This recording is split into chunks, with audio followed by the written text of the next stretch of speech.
So Barbara, according to a rattlesnake website she looked up called rattlesnakesolutions.com, That sounds that sounds reputable. super legit.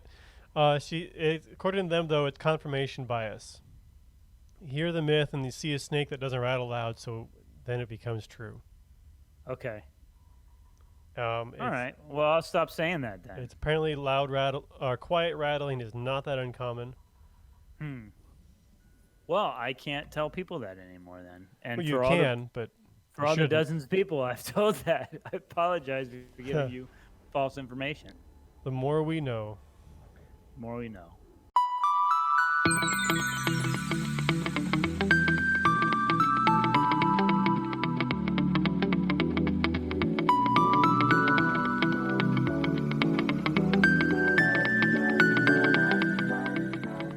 All right, welcome everybody to yet another day of Archaeological Survey in No Man's Sky. I am Tristan, and my co-host here is Mike, jetpacking around the place.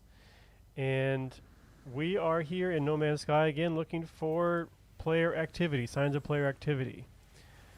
Um, Now, it's been a couple weeks since we've done this. We had holiday, and then we had other commitments, so we are back as usual, almost as usual. We are actually significantly closer to the center of the galaxy this time. So what we had done is we actually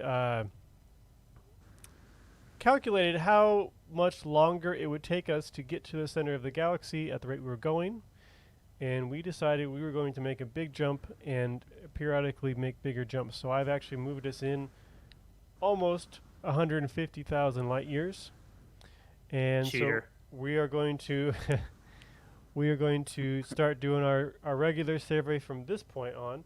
Now, Mike, if you look in our data sheet, there's actually I started us a new tab. It's just two Well, I didn't dash. even bring that. I didn't even bring that up yet. Oh, so prepared. And speaking of so prepared, I don't how's have your any fuel gas either. situation? I have no gas. I mean, it's been so long that It feels no, like it's been forever. It's only been a couple it weeks, really so has. Yeah, yeah. But no, I do need new fuel, and I am opening up the document, and I see that you have moved us quite a bit further in this galaxy, and yeah. so that's exciting. Maybe our luck will change because right now I think basically our conclusion is that nobody other than us plays this game. We're the only two people who play this game based on the player activity we have encountered Yeah, so we far. did see one little sign of player activity, but it seemed my guess is it was pretty old. Because he had apparently named the system, but the system it showed up kind of buggy and didn't show up for you at all, which Mm. tells me that maybe it's we're looking at quite a few years old, and there was no bases or anything in the system, which there may have been at some point, but they are now gone. So that's Mm. all possibilities that we will not be able to probably confirm for sure. Although if we get more data, we might get some more clues at least. That's And true. I see Barbara is in chat, so we actually have someone All listening right. to us. Wow. Good. It's So not just like speaking yeah, into a hole in the ground. no dirty jokes. Well, that's half the fun. Well, yeah. I mean, I'm glad that you decided to cheat and move us quite far ahead. Yeah, I That's forget. good. I think we calculated there were like, what was it like 600 more weeks of survey if we were just going at the pace we were going, which is ridiculous. Yeah. Um, so I think now we're looking at more like 66 weeks to the center at our current pace, which is still a lot, Hmm. but it's just more reasonable. And this way we can answer the question if player activity starts to pick up as we get closer to the center, because it's very possible it will, Hmm. but we'll find out. So without further ado, you should have enough fuel now, by the way. Hold on. Let me confirm that. Uh, uh, what is going on here? Navigate back. Oh wait. Okay. I have to relearn these controls. It's been so long. Had 2 whole weeks. I What know. happens when you get old? Why don't I see? I'm doing something wrong here. Recharge. Recharge equipment. No. Well, let me just get my ship and We see. have to get in your ship to fuel your ship. Oh. Oh yeah, I got plenty now. Yes. We're good to go. Very good to go. Cool. And so I'm looking in the document, and so so we're no longer doing visited systems, or it should be just at the bottom? What am I looking at? I changed the name to 1 dash, and there's another one named 2 dash. Just go to 2 dash because we've done about I see 500 ya. now, and I was getting I tired of gotcha. having to scroll down to the bottom every single time we started. So I figured Yeah, I there's hear no ya. point in Let's. doing that all the time. Yeah. Okay. Yeah, I got it open now, That's very and pretty. Blue. I understand what we're doing now. Cool. For Cool. science. So I will start with recording this radial system that we're in. If you want to start hopping out, and we just refresh, we are picking a radial system to start from, and then we are surveying everything within 50 light years of that system. Then we'll move to another system. We could almost think of this as season 2. Mm-hmm. Yeah. Sure. Sure. Season 2 of No Man's Sky Archaeological No Survey. Man's Sky. We haven't been canceled did it. yet. We haven't been. Not yet. Not yet. Maybe soon. I don't know. It depends. We Depends have on- lasted longer than Firefly. You know, I never saw. I don't think I think you recommended that show to me. Highly recommend it. If you but I like the don't think I've seen Mandalorian it. I do. Which sci-fi, season 2? it's sci-fi western thing going on. Yeah, I do like that. Like Mhm. that's basically Firefly as well. So Gotcha. you should like that, I would think. Yeah, I still need to check it out. Yeah, I still have not started season 2 of The Mandalorian yet. it's though. quite good. Is it good? Yeah. Yes, Oh, it has one episode where I have minor issues, but I won't do any spoilers. So yeah. Is it with the Baby Yoda? it is. I remember. Okay, yeah. Don't tell me. I still don't know what's I going on won't. with I that. won't. So you know. And it's not like end of the world, earth shattering stuff. Just like, Well now I don't care. Well, there's other stuff that's big deal, I guess. Okay. All right, I'm moving on to some system. That'd be crazy if the first one we find something. That'd be kind of that would confirm your theory Yeah, a little right more, away. a little more forcefully than I would have expected because we're still Mm-hmm. over 500 light years away from the center. But it'd be nice. Would be, really would be. I could finally ride some more animals. I haven't ridden any animals since season 1. Yeah, season yeah. 1, episode 1, or maybe episode 2. I It can't was 2 or remember now. 3, I think. What? How many episodes? Is this 14 for this? I think it was 13 weeks, so it should be 13 episodes. We should be in 14 now. Yeah. So this is 14. Yeah, that's kind of like a half season. it is. And It's I like for a just pilot season too. happened to Pretty- jump to the exact same system you were jumping to. It looks like. Oh, you did? Yeah, I Wow. did. I'll move Wow. to another one. I got here first. You wrote it down in the list. It's okay. I won't fight you for it. Yeah, you can have it if you really want it. Unless of course I find something of value here, and then I'm going to keep it. That's not how archaeology works, Mike. I'm pretty sure that's how colonialism worked. Though. That is true. I think that's how it worked. People robbing stuff, basically, that wasn't theirs.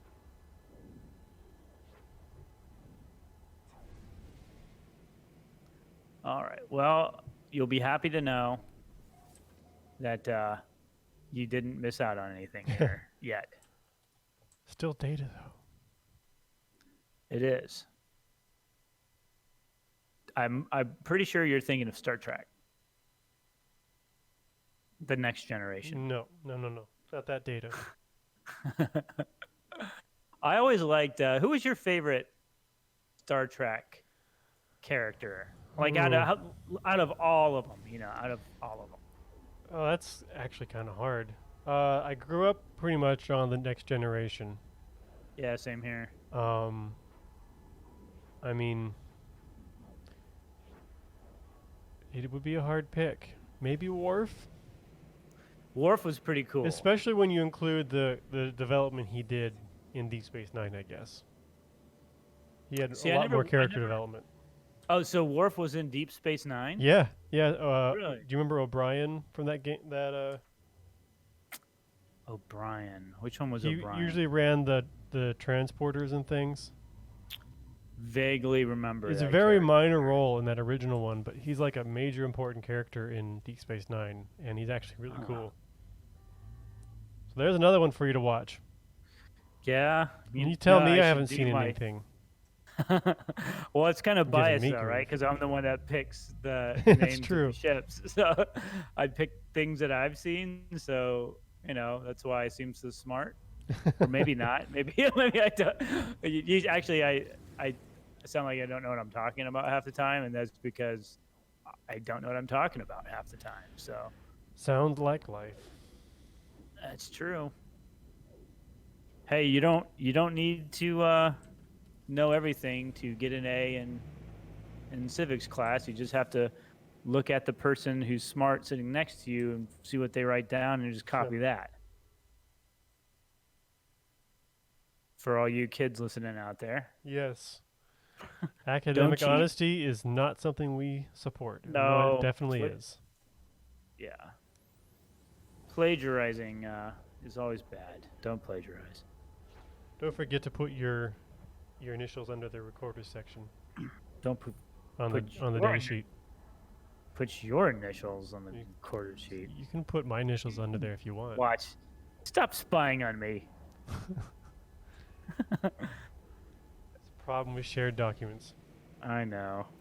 Yeah, it's always weird when I do a Google shared document, like an active document, and that people are editing at the same time on. Yeah, I always feel super awkward because like you're in each other's then way people or can something. see. Yeah, and then people can see like how terrible at spelling I am. Yeah, I have pretty So much I- constant typos, and now everybody can I'm like, see. yeah, I know. So I have to think about what I'm gonna write down, like how a word is spelled, instead of just like typing it how I think it's spelled and then having it autocorrect it. That's what I do. All right, so I'm back at the radial system, and I'm going to find the different one to go to. And hopefully it won't pick the same one you have. Lather, rinse, repeat. Yeah, It's like real survey. Grill survey. Speaking of survey, you guys went out to do some monitoring. Yeah, we went out to Econfina State Park. Where is that exactly? It is southeast of here in Tallahassee. About an hour, Southeast. so it's not really that far. About 30 miles, actually. Or is it Is straight it near south? No. is it near the Wakulla Springs? Is it near there? You go by it. You go by you Natural do? Bridge. Is that right, Barbara? I think we go by Wakulla Springs. We definitely go by Natural Bridge, which is all in the same ballpark. I should probably look at the map for sure, but I just followed Google and it took me where I needed to go. Is it a pretty big state park? No, it's mostly a boat landing. Oh, it's a boat landing. Okay. And there are some hiking trails, and there are some. Are you in the same system with me? I don't know. Well, I'm traveling. No, right that now. was someone else. Okay, I'm going to Zingchit-Hort. okay. It's mostly, I think, used for its boat landing. There is like almost a little like low-level resort. I don't know, low level's fair, but it's like a hotel actually, and Oh, at the and state park? yeah, and camp parks around it that aren't part of the state park. You know, Oh so there's wow. actually like they're catering to people going there for boating and fishing and maybe hunting in the area. I'm not really sure. Okay. But yeah, we went out with a park ranger, which was lucky because we never would have found some of those sites without his help because he knows that place like the back of his hand, and he just basically, oh yeah, I know where that's at, and he just took us right there and knew the best routes to get there even and everything. So how did he know exactly? I mean, obviously because he had visited them before. Is there a reason why he visited them before? Is like at that park, are they regularly monitoring these sites, or it's just he's just been around long enough that he just kind of knew? I think You know? he's pretty keen on keeping track of things. He's out there. They have to keep the hogs down out there too, so he's out there actually um, working on that. And so I think he actually goes out in all parts of the woods basically, and I'm sure he's looked them up because he knew exactly where everything was. Um, Mm. uh, and he had all the history of like there's one site that was looted really bad. Like it's like a moonscape. It's ridiculous. Wow. And and he had been last time it had been hit was about 4 years ago, and he knew all this stuff. So it was really good. Wow. He had a Yeah. pretty good eye too. Actually, he spotted artifacts and things really well. So it was Oh, nice to have nice. him along. Yeah. What kind of artifacts? It was almost all debitage. For folks using jargon. Stone flakes for making tools. So when you make like a stone knife or something, you have to knock chips off, and the chips are what we call debitage. So So it's kind of like if I was eating a bag of chips, it's what I throw away that's all broken out at the bottom, the chips that get broken up and I don't eat. Kind of like that. no, You know what I mean? It's like the chips that it's like the waste of the chips that like just little bits and pieces that broke at the bottom of the bag. still a bad analogy, but maybe maybe a better analogy would be it's like the peel of an orange. You pull off I'm little gonna have bits to and throw it say away. I think my chips one is better. What does Barbara think? Barbara, chips Or orange chips? right? Or any of our other people. Well, I'm just kidding. Yeah, I guess that was not a great. I just kind of want some potato chips right now. you just made Probably yourself why hungry. I do. I actually kind of want some potato chips right now. Oh, Well, the well, game that's has cool. done And this. so you mentioned. Hold on, this game has done the thing where it's frozen on me. So be patient with Oh, me, you're folks. gonna I'm going to have have to restart it. All right. Um, Well, while Tristan is off restarting his I game, can still I hear guess you. I'll- Just still have a black screen for a little bit. Okay. You can still hear me, but Yes, will we be able to hear you still, or is it Yes, just me talking to because we're myself? talking through Oh, Discord, okay. not through the game. Okay, gotcha. All right. Well, so you mentioned the ranger was out there, and you said that he was out there watching for hogs. What was he watching? Why was he watching for hogs? Well, hogs are actually an invasive species in the Americas, and because they are invasive, and we've also put a lot of work into keeping down what would be predators for the hogs, there's nothing really to stop them from just populating everything. So they actually have to work to keep the population under control. Gotcha. And So yeah, they and have- Barbara's right. There actually was damage on the sites from the hogs as well because they root around in things and they stir up the dirt a lot. Oh, gotcha. Barbara thinks, just to complicate our analogy fight more, she thinks cookie crumbs are better analogy. So Oh, I like cookie crumbs. none of us Yeah. agree. No, you can't agree with her. That would imbalance things, Mike. All right, fine. I don't agree with you. I do not agree with you. But anyway, it was good. We saw there was a little historic homestead we saw a bit of, and then we may have seen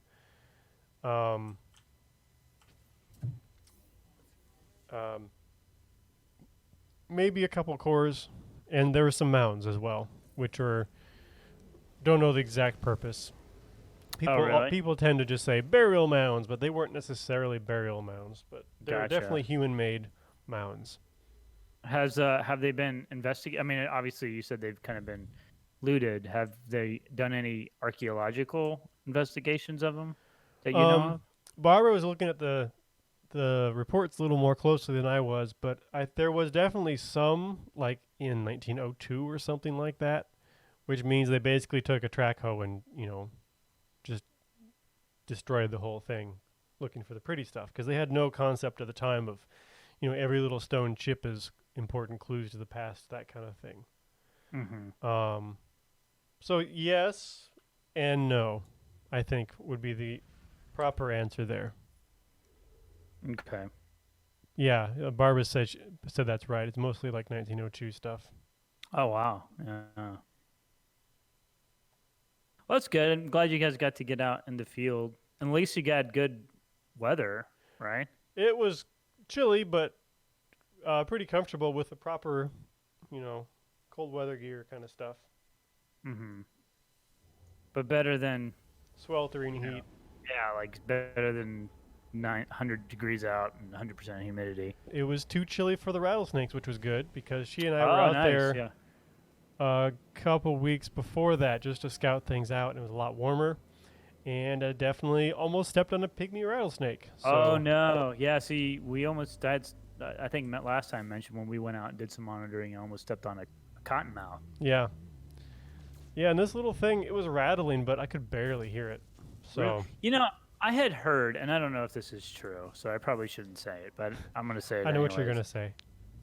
Oh, you do? I do. What am I? Oh, about the rattlesnakes not rattling Being because killed, the ones that make noise get killed. is that true? I have no idea. It's the kind of thing that makes a sort of sense, but it also kind of thing to me that could be easily hypocritical. So Gotcha. I'd like to actually talk to someone who knows, see if But that's true. maybe this pygmy rattlesnake that you didn't hear, maybe that's proof. Or It maybe was I don't know, maybe it's too small. it was also kind of cold even that day. It could have Oh, been maybe it gotcha. was small, maybe that one was just quiet. I don't know. Hmm.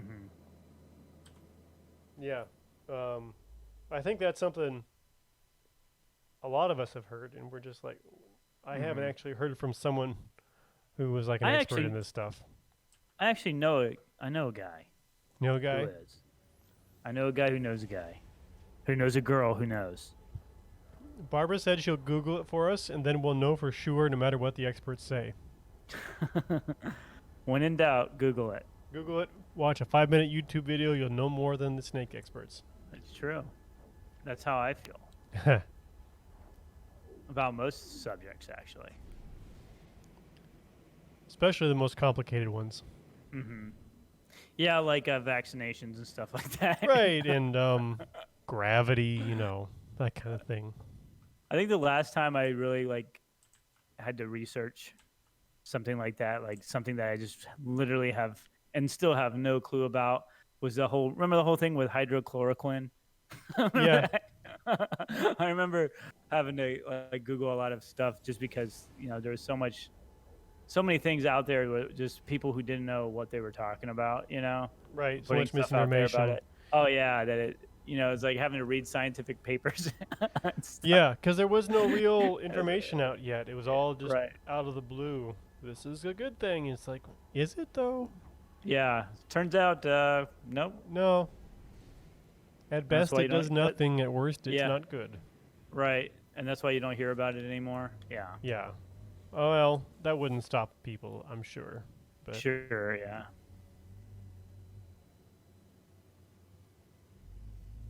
Here we go. So yes, there's value in expertise. absolutely. And so you guys finished that whole park up then, There. pretty So much. the terrain itself is kind of interesting. It's basically kind of all swamp, and there's little islands. And essentially, when people were living out there, they actually filled in a path between islands in this swamp, and that's what makes the trail today. Okay. Um, some of the stuff we have to try and get to is not accessible except by boat, pretty much. So we'll see. So what Um, you're saying is, what I'm hearing is, you guys need to buy a fan boat, we need a boat. Yeah, an yeah. F-pan fan F boat. You don't not just a boat. I mean, you said swamp. Yeah, So no, it's swamp. So yeah, we'll see if we can get to them. If we can't get to them, it's not the end of the world. But right, I'd right. rather not have too much swamp water in my boots if I can avoid it. Well, you haven't really lived life until you've had swamp water in your boots. I've had it. Is what I've heard. This is what I've heard. Yeah, That's what I've heard. I don't know if I've it's had it in my true. boots. But did So you have swamp water with snakes in your boots? no, There you go. Then you're basically not a real Florida archaeologist, then, Tristan. well, I've only done field work for a little bit, and I'm you're just not a kidding. real archaeologist unless you've done the field work. That's true. That's very true. So Barbara, according to a rattlesnake website she looked up called rattlesnakesolutions.com, that sounds that sounds reputable. super legit. According to them though, it's confirmation bias. You hear the myth and you see a snake that doesn't rattle loud, so then it becomes true. Okay.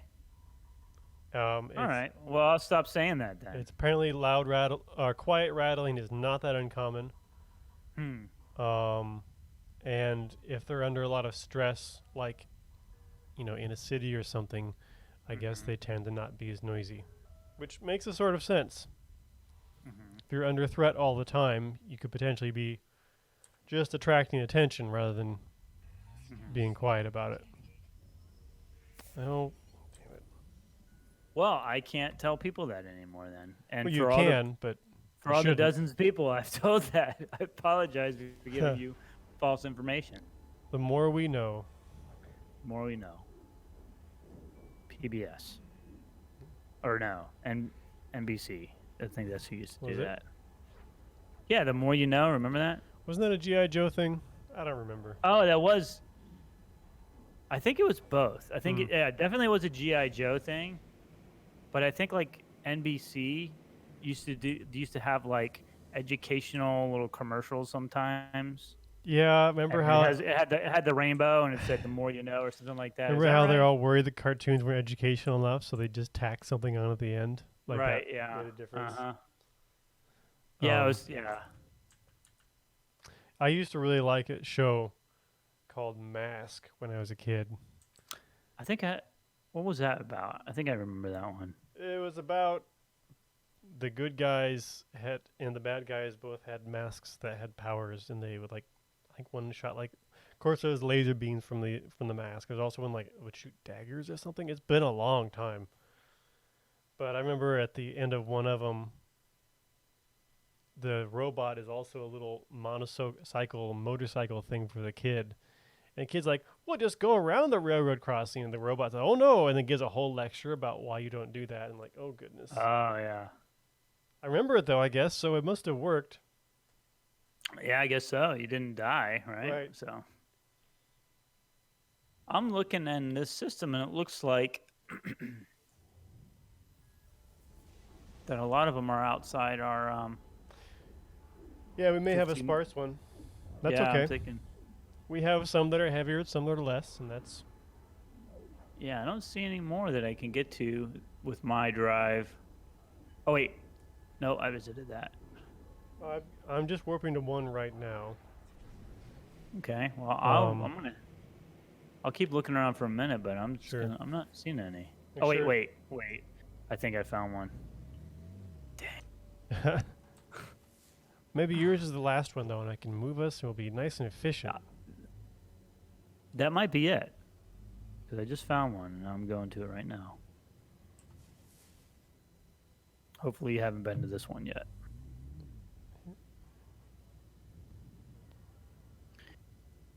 So what's the next? Do you guys have another park you have to go monitor after this one? Or you're still just waiting on permits? We're waiting on permits. We've got more we need to do. Just we need Mhm. permits before we can go out and look at the sites. Yeah, same here. Although we have one, apparently it's very close, and it's a cool park. It's over. Actually, I did the last hike with Mike video was Yeah. at this park. So if you need to learn about this park, you can go there, check out our YouTube channel, check out our explore local archaeology playlist and look at Rocky Bayou State Park. It's cool because it's got a it used to be a, as my video that you probably haven't watched says, um, it I was watch used all as your a. videos and I put them on loop, Mike. So that's why it has 40 views. Right. It's all from you. I know, but it's a cool park because it used to be a in World War II. It was a gunnery and bombing range Mm. by the what was then called the Army Air Corps. Now, Army Air Corps is what is now the U.S. Air Force, but before the U.S. Air Force existed, it was part of the Army. Kind of like the Space Force was used to be part of. It was basically part of the Air Force, and now it's a whole new, branch of the military now. But they used to, do gunnery practice, so they would fly planes and shoot targets on the ground or in the water, and they use it for bombing practice too. And actually, a lot of this area is in Northwest Florida is still used for that to this very day. A lot of the a large portion of the northern Gulf of Mexico is actually reserved for testing munitions and all sorts of stuff still to this day. And so we still have a big base, military base. But anyways, what's cool at this park is that one of the sites is it's a big piece of concrete. It just looks like a giant chunk of concrete. And it's believed to have been one of the dummy bombs. So these were like not live bombs. These were bombs that were used by bombers like the B-25 Mitchell to practice with. And so those bombs were made out of, these dummy bombs were made out of, some of them were made out of concrete. And so one is actually there. And so my video talks about that one that's there. So it's kind of cool. Cool. It just looks like a biggest piece of concrete though. I mean, you can tell it's sort of shaped in the shape of a bomb. So it's like, obviously, it has that shape. But other than that, I mean, you wouldn't really know. Right. And speaking of which, actually, I should have waited on that video because I should have waited to post it on Monday because Monday is December 7th, which would be the anniversary of Pearl Harbor. Maybe I'll repost it. Maybe that's what I'll do on December 7th. And the reason why is because that particular dummy bomb in that state park is to have been believed. I don't know if it really was, but they think it might have been related to the Doolittle raid that was practicing out there before they retaliated against Japan after the bombing of Pearl Harbor on December 7th, 1941. And so part of that area, the Doolittle Raid or the Doolittle Raiders were a group of bombers that were training to basically take off from an aircraft carrier in the middle of the Pacific to bomb mainland Japan in response to Pearl Harbor, the attack on Pearl Harbor. And it had never been done before. They had never actually taken these big B-25 bombers off from a U.S. aircraft carrier. And so they did it. They were able to prove that you could do it, and then they did it. Mm-hmm. And so it's pretty significant part of U.S. World War II history for sure. But that's some of the remnants of it are still Cool. on this local area. So, but yeah, so Monday is Pearl December 7th, the anniversary or commemoration. I don't know what they call it. It's not anniversary. Yeah, I guess that works. Or Probably, yeah. Although I don't. How many years has it been now? It's 1941 that happened. Let me do some math. How many years ago was that? 79? Is that right? No, that can't be right. I'm trying to think here. I'll just get my calculator out. Although 1941, 79 years ago. Yep. So that next year will be 80 years ago. It's kind of crazy to think that. Yeah. That long ago now. Cool. But yeah, maybe I'll repost that video on Monday. I didn't think of. I guess I just didn't realize it was coming up so close because I had planned to go out to that Rocky Bayou one for a while, and it just hadn't had an opportunity to, and I finally had a chance a couple weeks ago to go out there.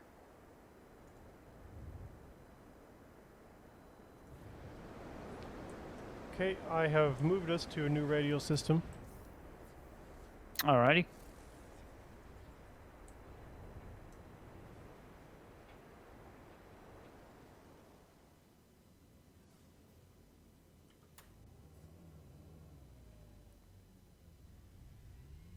Yeah, that sounds like a cool park.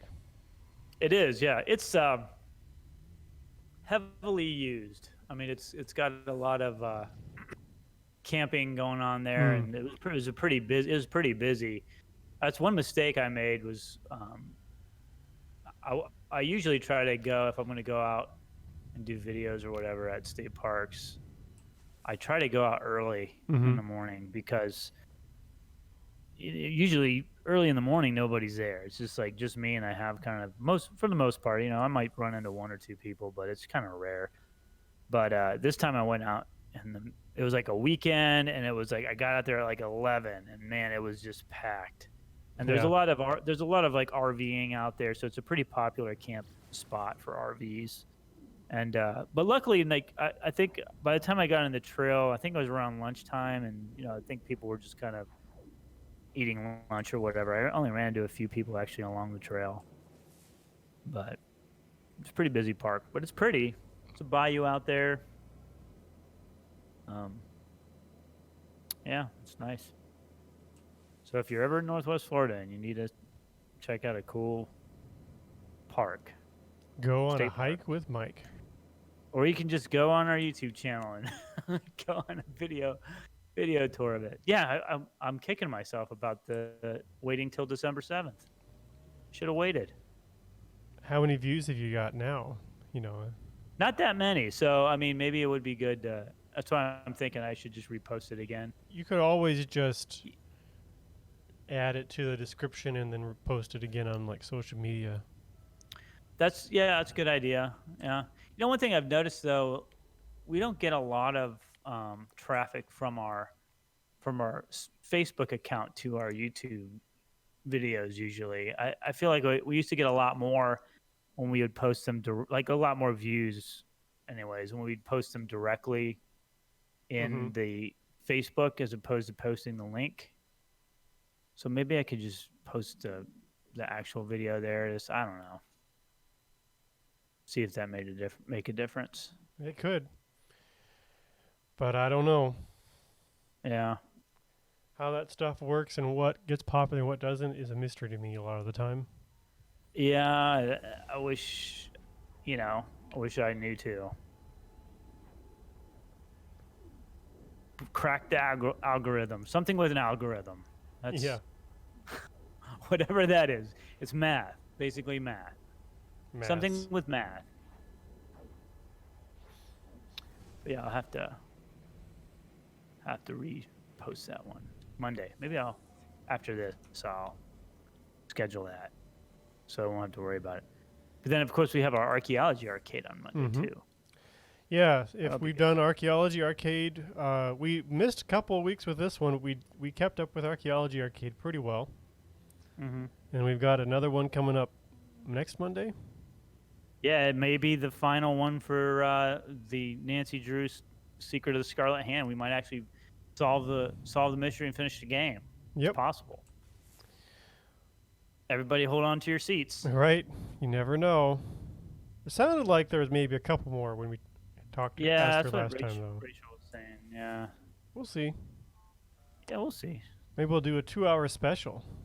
Oh. I don't know if I can do this 2-hour stuff. This is pretty rough. Yeah. It can be pretty rough.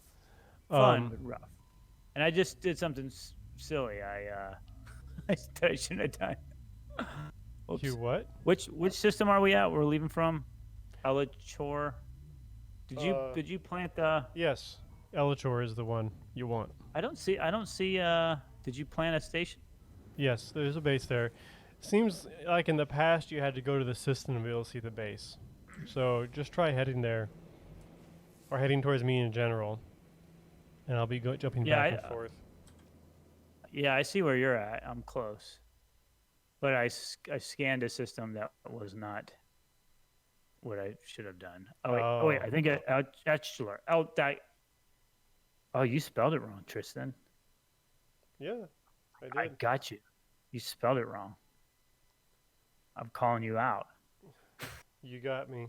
It was a test. Well, well, well. It was How a the tables test. have turned. You have passed. Congratulations. Yep. You were just trying to make sure I was paying attention, huh? Right. You've missed several already, so I'm impressed you got this one. Joke's on you. I've actually spelled several wrong too and never changed them. So take that.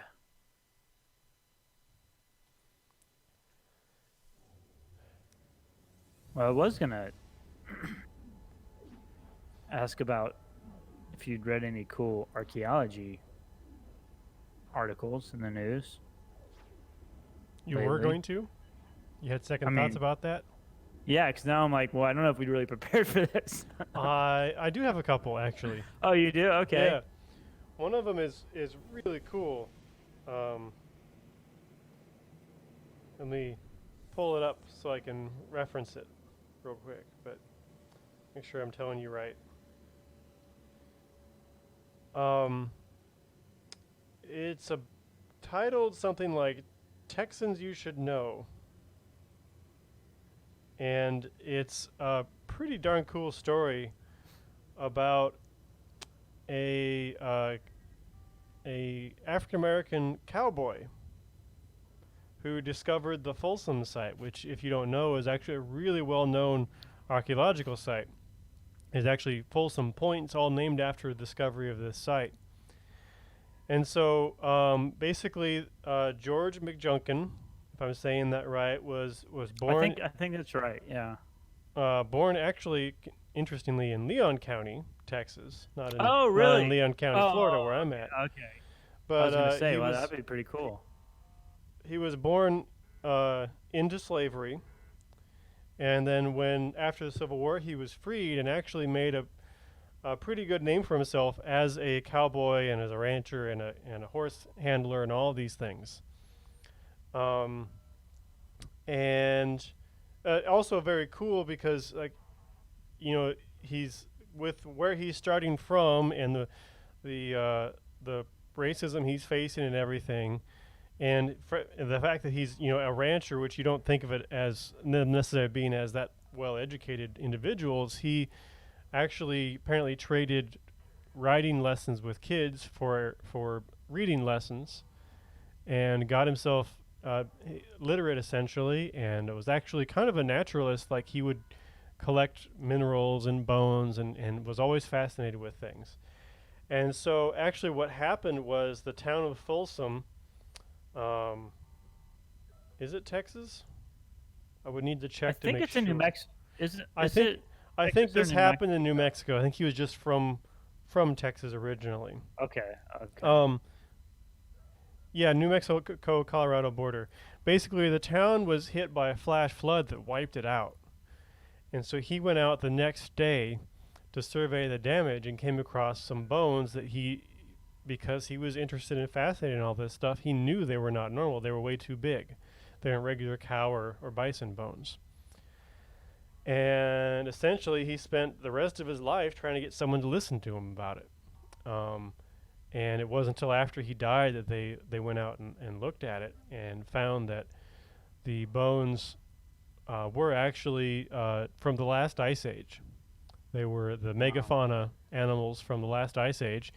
And this is also when we, as archaeologists, I guess, actually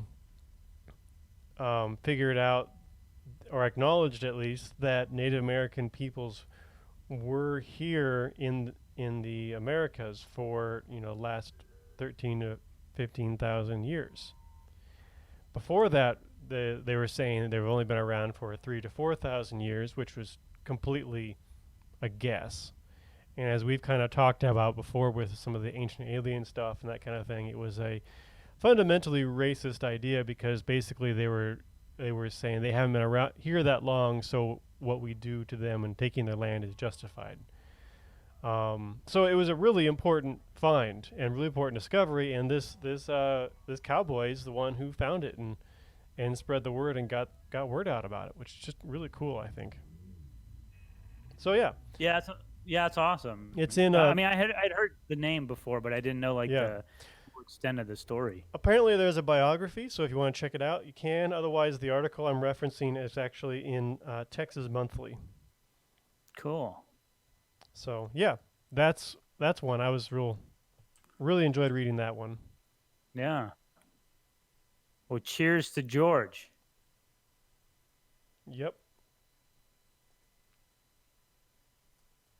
Sorry, I'm typing. That's all good. I'm just surveying. Surveying this. So yeah, that's kind of my big one. Mm-hmm. Do you have any big news articles to share that you liked? There was one that I think it came out a few weeks ago about Pompeii. They had found the remains of, Pompeii was a site off the coast of Italy. I believe on an island. Is that right? It's during the Roman time, and Yeah. this volcano erupted and then covered this entire city in like ash, and it's been preserved. In seconds too, and that's kind of the key Yeah. thing. It kind of essentially flash froze, in a manner of speaking, life in this city. Yeah, so it's and I'm sure a lot of people have already familiar with it, but Mm-hmm.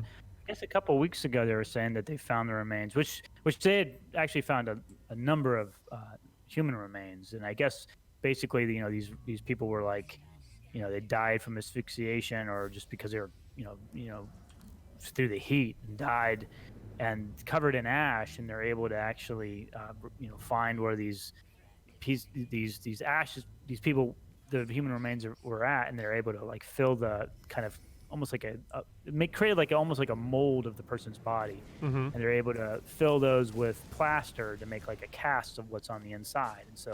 And so a lot of the times when you see these human remains from Pompeii, they're these plaster casts. But anyways, a couple weeks ago there was an article that talked about they were saying that they had found a man and his slave in about 2 meters deep, that going down 2 meters in this ash in this layer. But I wasn't exactly clear on how they determined that the person laying next to him was enslaved. Yeah. So that to me wasn't entirely clear, but Mhm. I guess it had to do with one of them, his build. Let me bring up the article here. It says one of the wearing. I guess is one of them. They said there's an impression from fabric on one of the ash layers. It said that the younger man was wearing short pleated wool tunic, and the other male skeleton had a strong bone structure, especially in his chest area. He was estimated to have been between the ages of 30 and 40, and he may have been wearing a tunic as well as a mantle over his left shoulder. And they say that that they believe they died suddenly, and not during the first eruption, but during, I guess there was another like protoclastic flow, which was like just another explosion from Pompeii, Mhm. and died in that. Wasn't I a guess lot of I guess there's wasn't a lot of it a lot of the deaths to do with like gas and things, toxic yeah, ash? I believe that's correct. Yeah. But anyways, I mean, it's a really cool site that I've never been to, but of Yeah. course I've heard about my entire life. My grandfather used to have a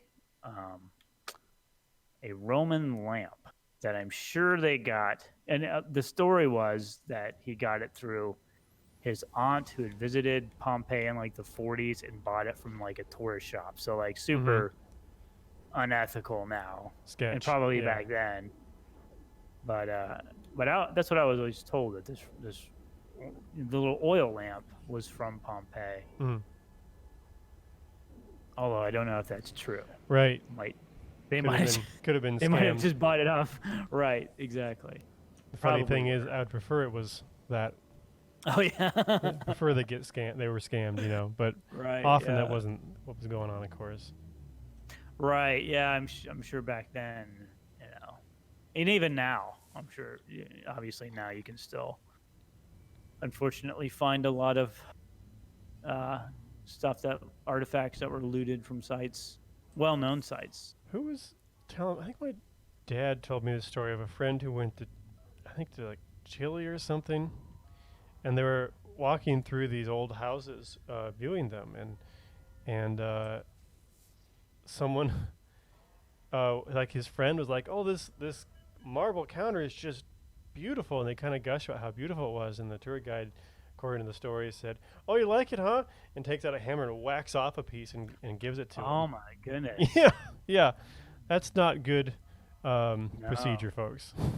No, that's bad. No, and they were kind of taken aback because that wasn't what they had in mind at all. They did not want him to Uh, do that. yeah, I don't know what I would have done in that situation. Yeah. It's like on the one hand, you don't want to be rude, you know. Well, and On the and the other hand, damage is done. So what do you do? And I don't know. on the other hand, I don't want to put it. Yeah, you're like it's unethical and like you damage it. And plus, like I don't want to put it in my suitcase on Right. the plane right back. Right. Like, Right. the I guess just like when he leaves, maybe try to put it back or Yeah. something. Like, all right, go on, put it back. Hopefully you have your glue with you. Or maybe, yeah, your conservation conservators appropriate glue, I guess. Yeah. On you at all times. Yeah, that's crazy. Yeah. Real unfortunate. Of Mm, course, it's one of those stories. It's passed down through several levels. So who knows right. all the details Yeah. and things, but that sort of thing happened and happens. hmm Yeah, but that's the only one that I sort of remembered reading. There's been some others Mm-hmm. out there, but I haven't really been keeping up with it probably as much as I should. Other, I mean, if you Google like archaeology news, you find tons of stuff. They're Oh yeah. always making new discoveries. Though I weed out most of the biblical archaeology ones. Oh yeah, there's a mean, lot of trash out there. There there's was some legit good biblical archaeology. I'm not knocking it all, but oftentimes it is not really used as a way of like discovering ancient peoples and how things worked. It's more about to the people doing it or talking about it. It's more about proving, I guess, their faith right, that yeah, it's real or something like that. right. I'm not entirely sure what the motivation is, I guess, but Yeah, I think you're right. I think it's trying to prove something. You're going in trying to prove something. You're trying to find evidence to prove a specific thing. right. And if you're going in doing that, then you can interpret it to You, fit you have an that automatic viewpoint. bias. Right. Confirmation bias, Exactly. like the rattlesnakes, Just like rattlesnakes. just like the rattlesnakes. But there was a, although I missed it, I didn't actually watch it. But there was a special on I think CBS with Anderson Cooper, Yeah.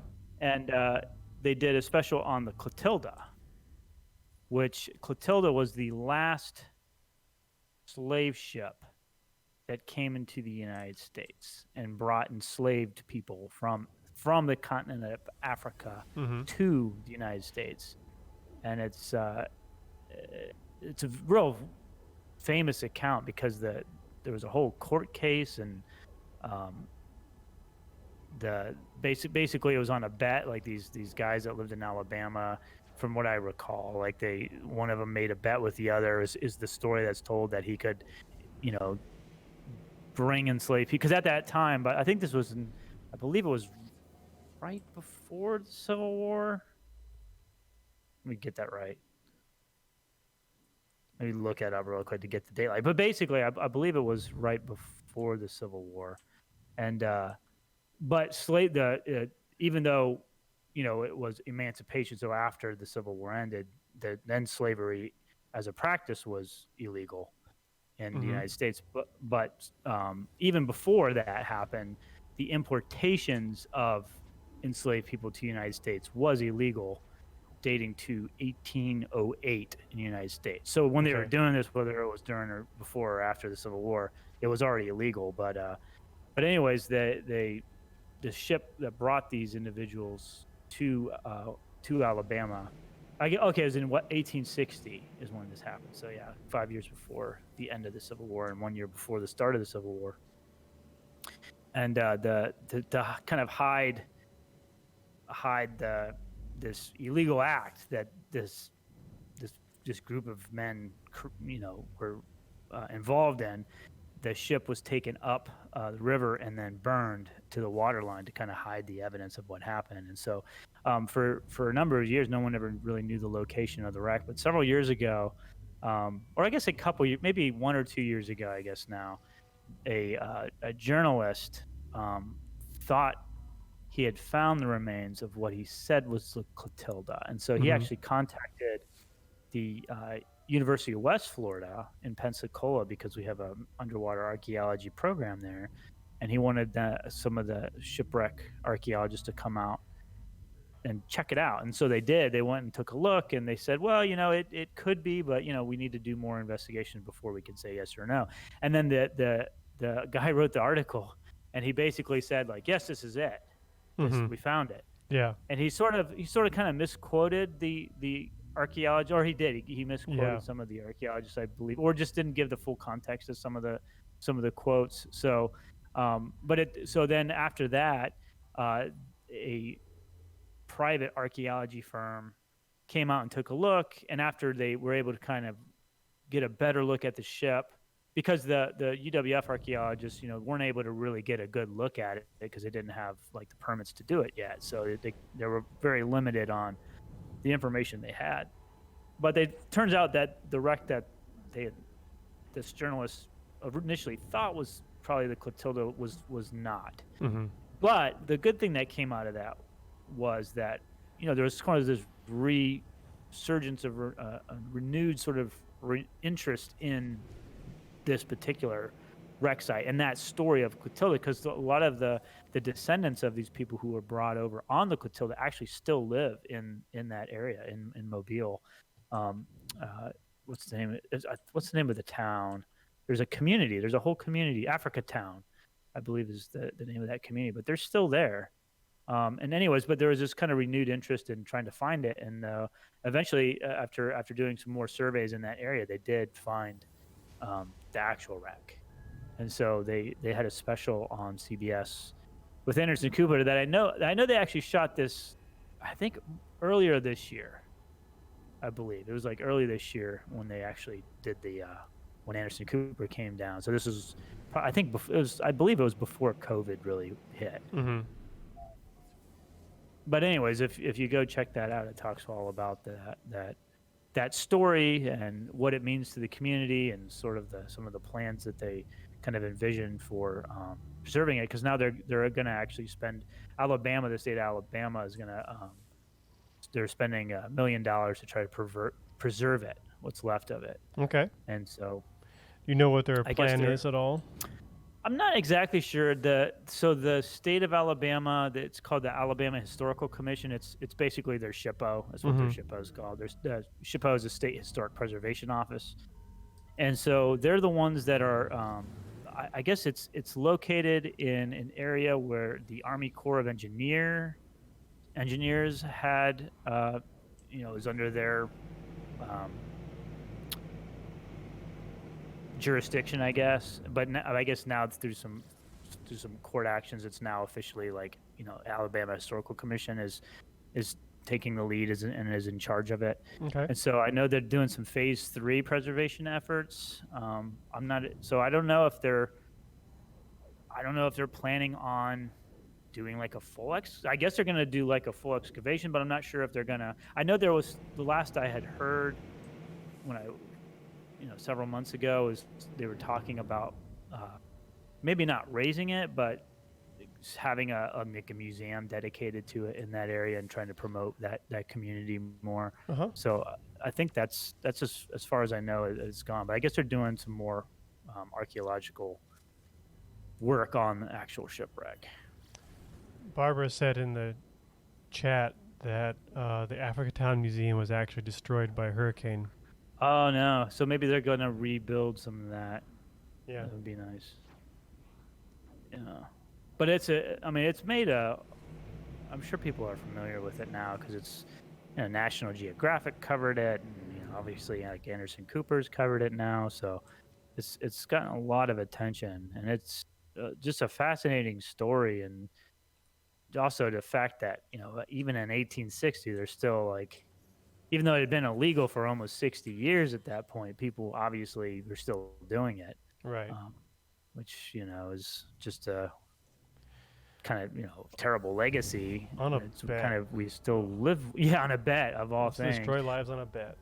I did read there's a book Gross. that came out I think earlier this year or maybe sometime last year, and it was I'm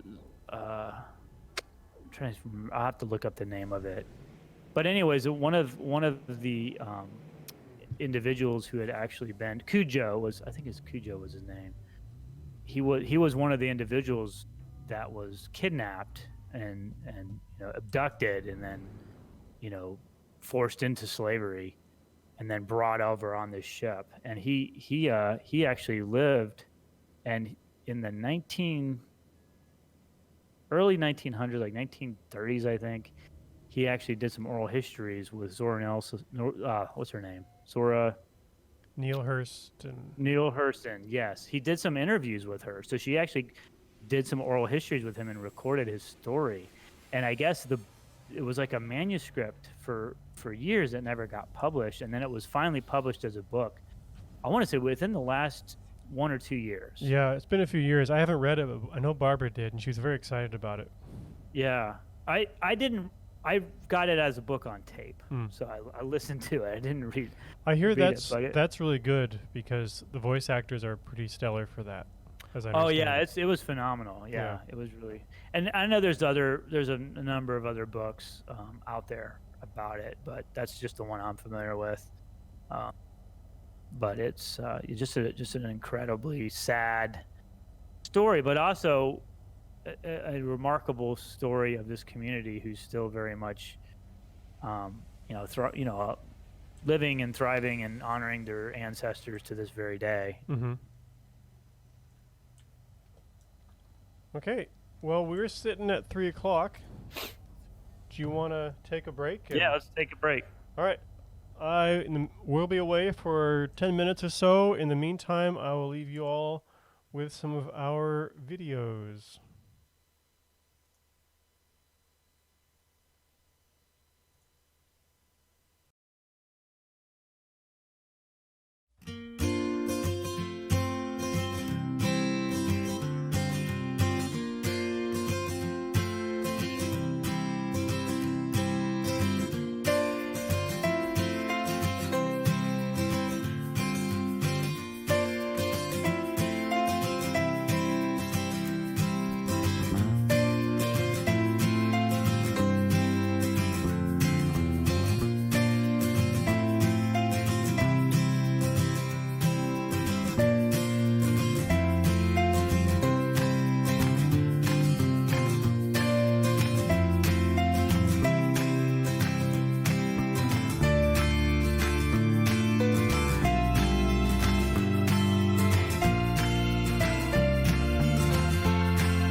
Mike with the Florida Public Archaeology Network, and today I'm going to take you all on a hiking tour of Gulf Island's National Seashore, Fort Pickens area.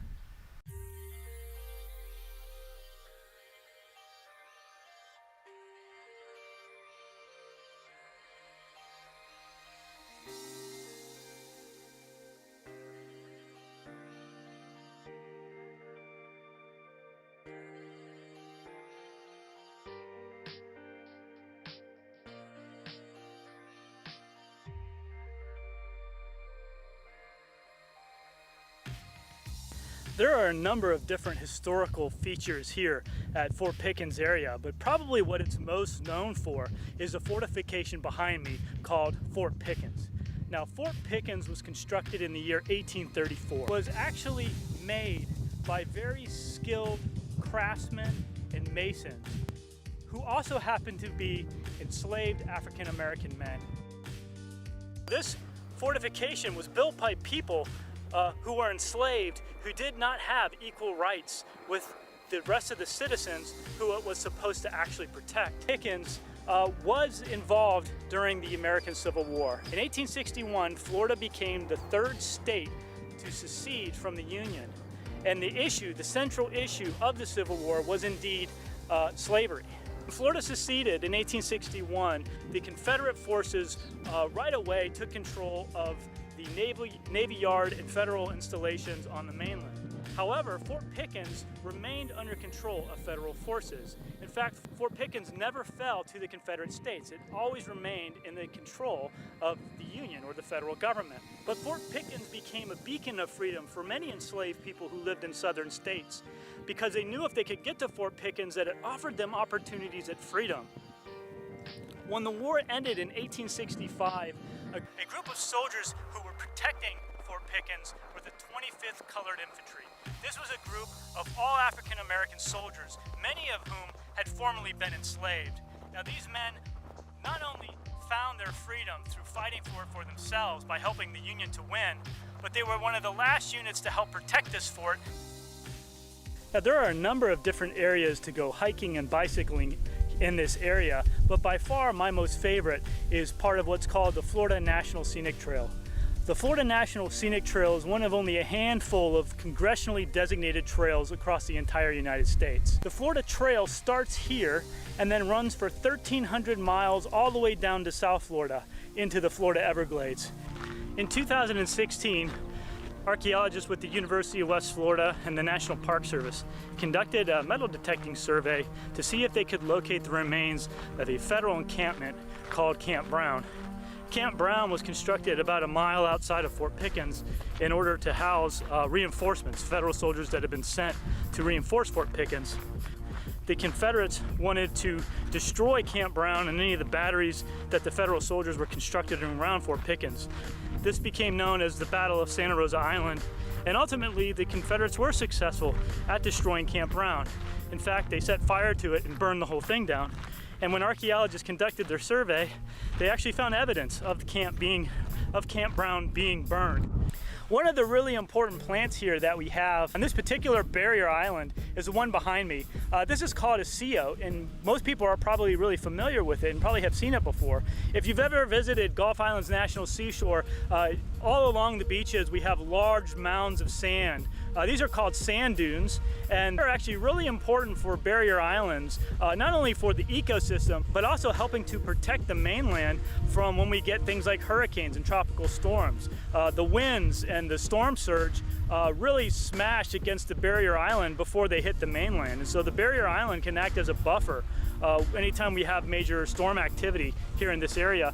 But sea oats and other plants that grow out of these sand dunes, the roots are actually what help keeps the sand from all washing away every time we get a storm. So it's really, really important that anytime you visit a beach along this area, particularly on this particular barrier island, is to make sure that you only use designated walking paths. Do not walk over any sand dunes that have growth on them, because that can actually damage these plants, which in turn will eventually cause damage to the sand dunes itself.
like in I real have- life.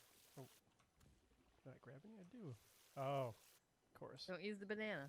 No. Banana would be bad luck. There we go. Yeah, no Forgot the bananas right controls. now. There. There Fixed. I we think go, yeah. maybe Tristan tried to shoot the banana at him or something. That was incredibly watertight. Yes, right? I'm just that good with a board. Okay, I'm gonna But try are to you as swing. good with the bucket? We'll see. Oh, All wow. dry. Yes, you're incredibly effective. Which side are we going?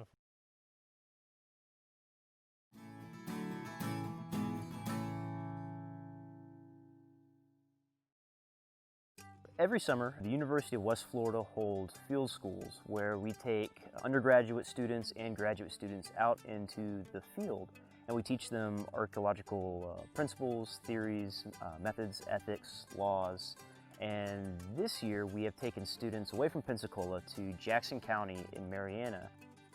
Jackson County really has some incredible and unique environments, specifically their caves. And caves aren't very well known in Florida. In fact, Florida only has something like 1,400 documented caves, and only half of those are dry. But here in Mariana, the geology is very specific and very unique to where we find literally hundreds of caves. And the archaeology of these caves shows us that people in Florida have been using Jackson County's caves for thousands of years. The cave sites that we've excavated, or the sites that we've excavated around the cave entrances, we're finding evidence of people from the Archaic period, some 3,000 to 6,000 years ago.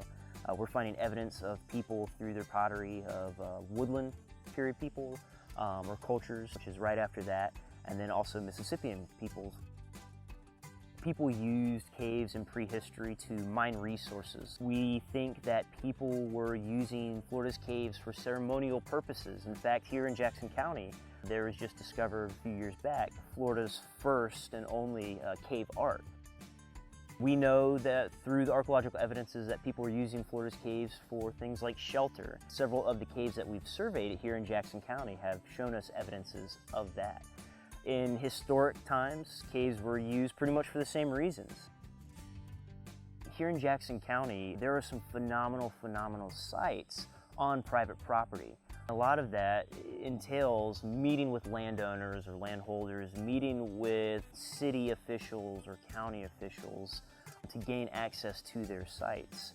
And Jackson County is it's a very small, tight-knit community, or Mariana at least.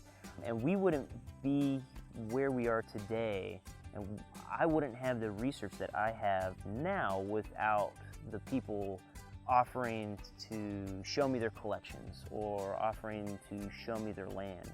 And so working with the public has been a huge aspect to not only our summer field school, but for my research in general.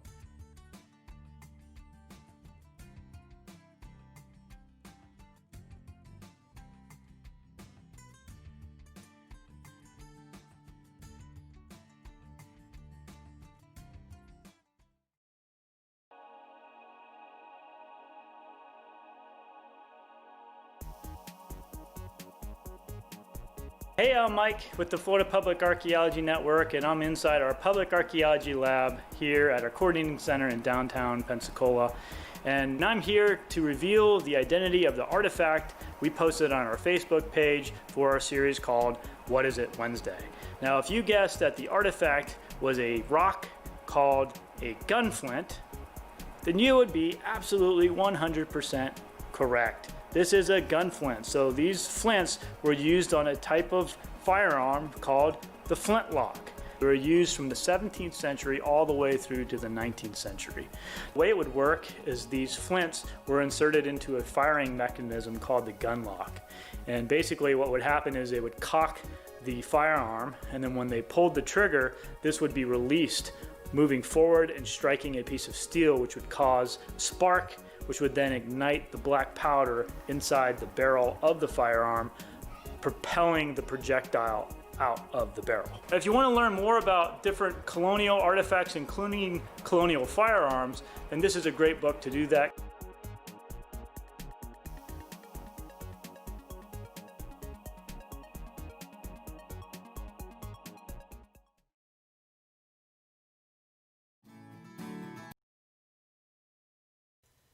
And we're back.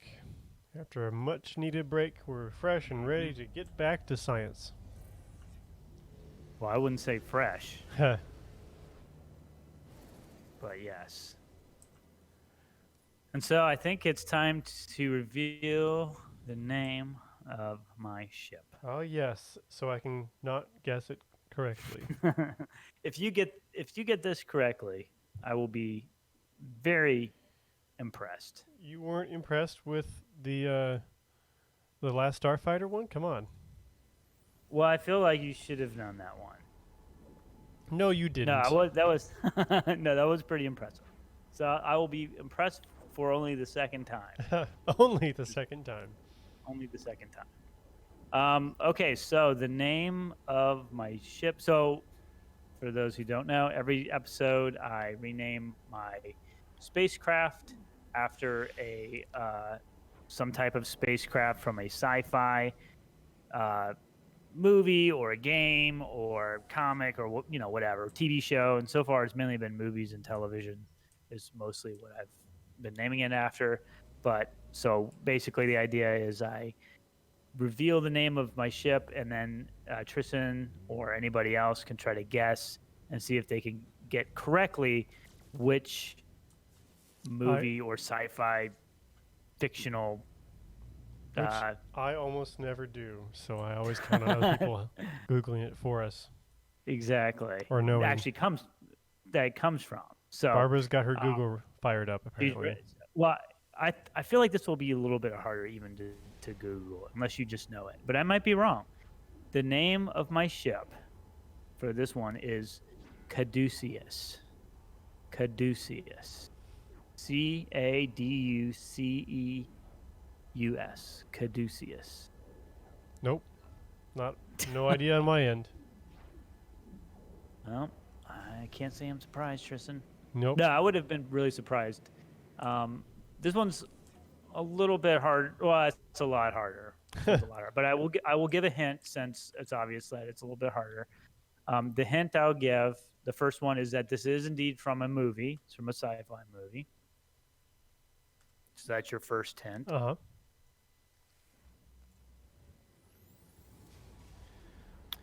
I feel like I should do this too and find my own obscure names for my ship so that I can show you that you don't know all the sci-fi either. Well, that wouldn't be cool because then it would show you how little I actually know. The second hint I'll give is that this is actually not a spacecraft. Okay, so it's from a sci-fi movie, but it's, I guess, technically not a spacecraft. It is a craft, but it's just not a spacecraft. Sky Captain in the World of Tomorrow?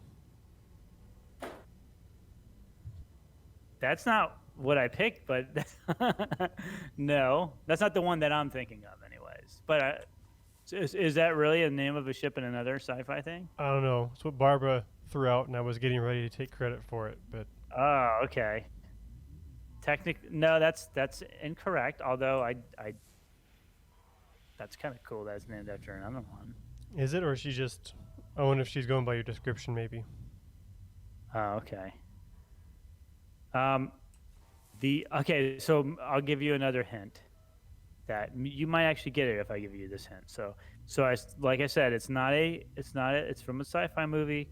It's not actually a spacecraft, but it is a hovercraft in a movie. So if you can think of a movie where the hovercrafts play a prominent role, then you probably would know. Star Wars. No, wrong. It's the Hutt's Palace. Good guess, though.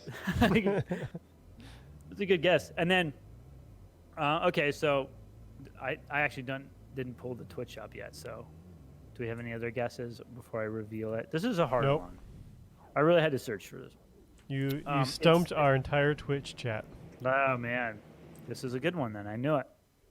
This spacecraft came after a hovercraft, one of several hovercrafts that play prominent roles in the movie The Matrix Reloaded and the Matrix, the third one, the Matrix I think Revolutions is the third Matrix. Reload. I'm sorry, Matrix Reloaded, and the I think Revolutions is the last one. And apparently, there's a new one coming out this year. Matrix I've heard 4. whisperings before. Yeah. Yeah, my understanding is that they're actually going to release it on HBO Max along with several others. But the Caduceus is the name of the ship. And here's a kind of local connection. If in Matrix Reloaded, I think the opening scene is where they all kind of the people that get together in the Matrix are kind of plotting, and they're all from different hovercrafts. They're like captains of the different hovercrafts. And the one that's the captain of this one is actually portrayed by, the character's name in the movie is Ballard, but he's actually portrayed by Pensacola's very own former world heavyweight, I think middleweight, and light heavyweight champion, boxing champion of the world, Mr. Roy Jones Jr., who actually just fought Mike Tyson like last weekend for an exhibition. Yeah, they had an exhibition match. They to a draw. They're both in defense. But yeah, so he's the character in that, Roy Jones Jr. But that's the name of their hovercraft, the Caduceus. Caduceus is also the name, and I did not know this until I Googled it. You know that symbol, the medical symbol with the staff and the snakes that go around it? Mm-hmm. That's the name of that symbol. Real. Caduceus. Yes, that's the name of that. It's, Hermes' staff or whatever is, that's the staff that he carries. It's the name of it, Caduceus. So that's where it comes from in the movie.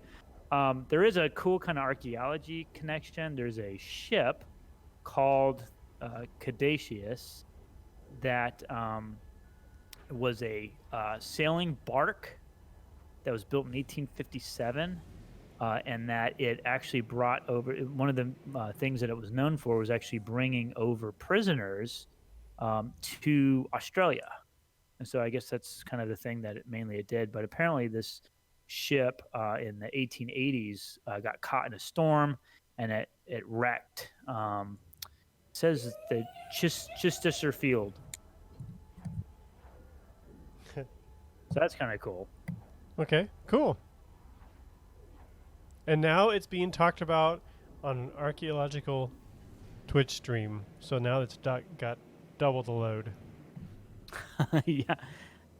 It's I'll put a link. There's some information about the Caduceus, this particular shipwreck, that gives more information about it.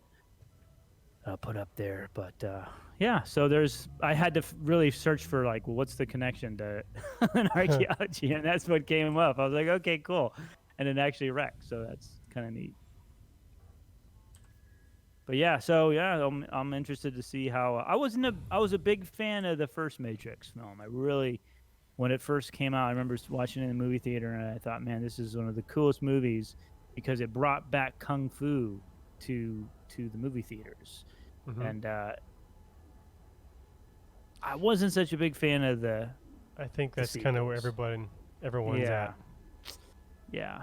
For various reasons, but yeah, I think most people are at that same thing. We really like the first one, and the other two are a bit of a letdown.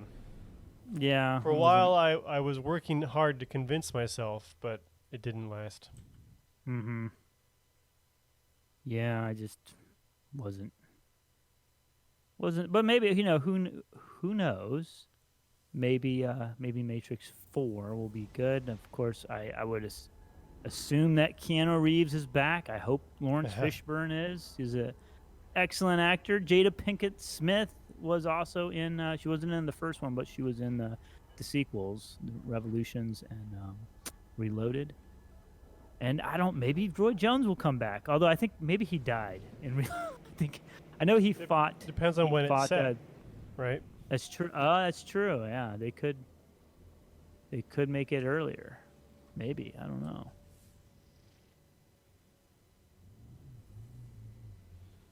So yeah, that's my. There it is. My sci-fi one. I was trying to figure out like how can I get the Matrix in here, and I thought, oh wait, hovercraft. Those count. Those should count.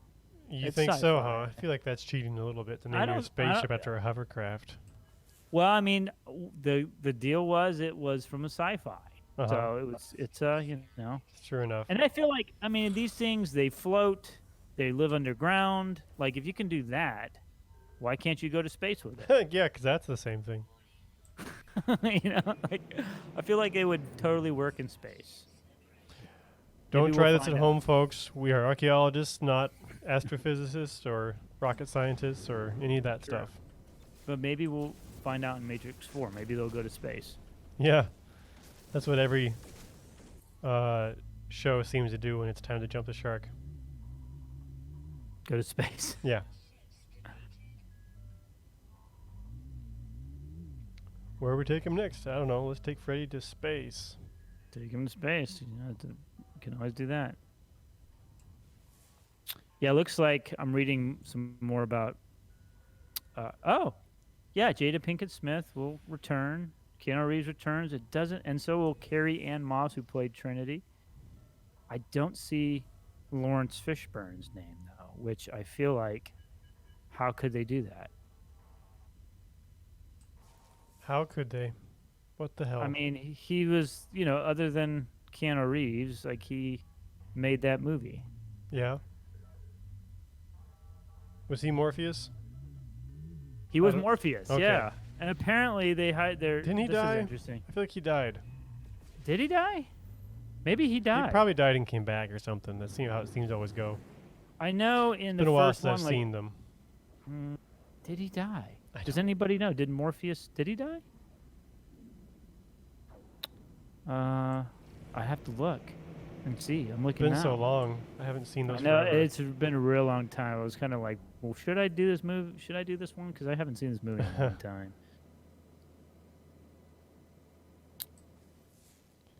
Oh no, I think he lived. Okay. I feel like he might have now that we've talked about it a says- bit. In Revolutions, it says the original Nebuchadnezzar crew, which is the name of the Morpheus's hovercraft, is Nebuchadnezzar. Morpheus is the only surviving member to see freedom for Zion. Well, and Neo. Well, Neo? I think Neo like sacrificed himself, right? Because he's like Jesus in the story, Yeah, pretty much. right? I mean, that's kind of that it was sort of based. I mean, it was based on a lot of different like philosophies and religious stories, and it was kind of the Wachowskis sort of like mixed them all up. Mm-hmm. And I think there's like maybe too much of that. Maybe that's why the sequels is just like just too much of that. Well, that and the kung fu fight scenes went on forever. Which one? All of them. It was. I mean, to the point where it almost became one long one sometimes. Yeah. Yeah. Well, I guess we'll find out for Yep. sure what happened to Morpheus. Yep. I'm curious to see if the next one's going to be good. Mm-hmm. I'm not holding my breath. No. But I could be wrong. But, Maybe this is exactly what we need. We needed another Matrix movie. Yeah. At this moment in time, and it kind of doesn't matter how terrible it might be. We just need to Well- escape reality.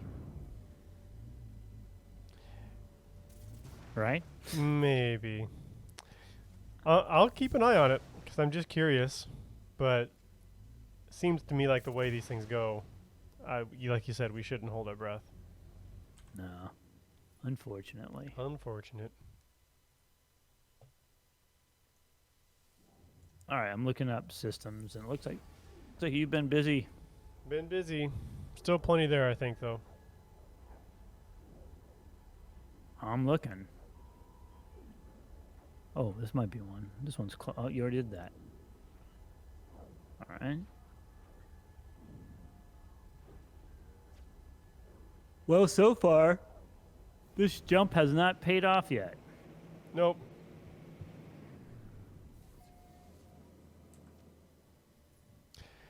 But we are Okay. 150,000 light years closer. That's not nothing.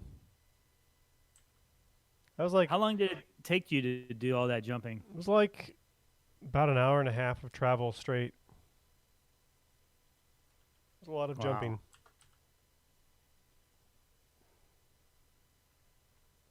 Yeah, that's a good amount. Yeah.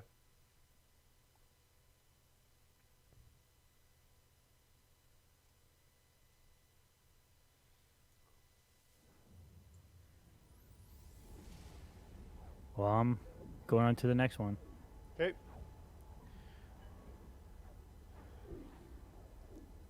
So I did have one other article to share that I really liked.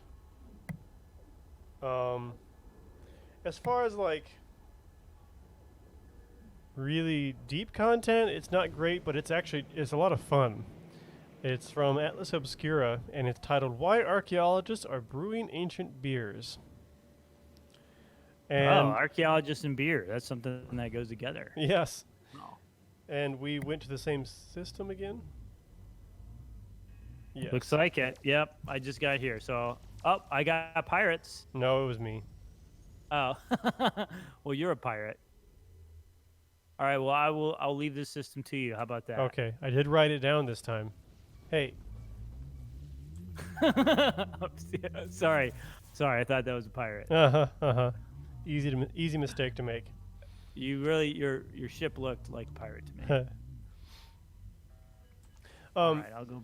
Anyway, back. basically they're using current chemical analyses and things. They're actually analyzing residue in containers, and they're finding that a fair number of them held beer. And they're getting enough detail that they're actually able to, at least to some degree, replicate the recipes that were being used. Actually, pretty famously, there's a company in 1999 called Dogfish Head that started a Ancient Brews series, and this is actually based on a partnership with an archaeologist to try and replicate these beers. So you can actually try out some of these if you can track down their ancient brews. So pretty cool, kind of fun. It's kind of interesting because as they've done this more and more and they've done more research in it, it looks right now like beer almost appears at the same time as bread does in cultivation of wheat. And so the question kind of becomes like, well, which came first and which was the motivator for cultivation? Because they're so close together. We would have normally assumed it was for the food, but they're so close together that it looks like it almost could be for either one, which is interesting. And there are cases where they cite a culture in South America where they actually ferment a particular plant, and the civilization actually developed particular areas based on whether or not they could cultivate the plant there that they could ferment. So there is like basis for people being entirely motivated by drinking mild poisons. So it's kind of cool. And as they don't go into as much detail as I would have liked, but they do just say basically, it gives a lot of insight into the potential complexity of society and the civilization, what was built around it, and how complex was the recipes they're using, and how much experimentation was going on. So anyway, it's a fun article. I recommend checking it out. And if you like beer and want to try it, check out the Dogfish Head Ancient Brews, because those are pretty fun, and some of them are darn good too. I don't know have you had any of those, Mike? I have not. No, I've never tried. I had heard of that. I Mhm. think it's called. What was the name of that one? King Midas? No, is that right? I can't remember the name of the. That seems right, because that was one. They had a tomb they thought was Midas's tomb, and it had some kind of goldish powder. And basically, chemists burned the powder and said, "Well, no, it's not gold." And then eventually they tested it and found out it was beer. So that would make sense. That was one of them. Right.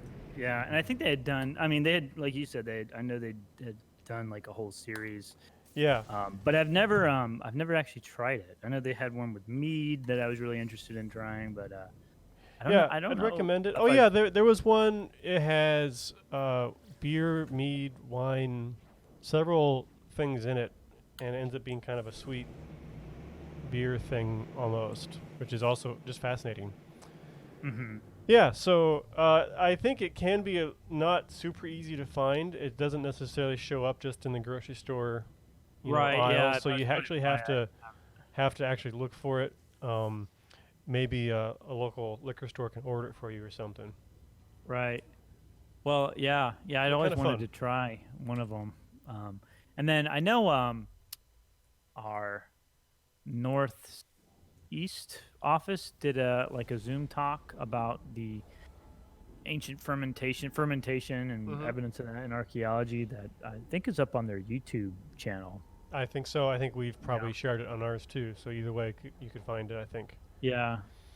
Yeah, and they actually partnered with a local brewery. I think it was more, as I understand it, it was a bit more themed rather than trying to replicate it exactly. But like, she partnered with a brewery, and like they were talking about like spicy foods or something like that. And so they actually Yeah. brewed a jalapeno beer or something like that. Oh, which okay, cool. Yeah, which they brewed one for it then. Yeah. might turn some people off, but I've had some that were more interesting than I would have thought. I liked them.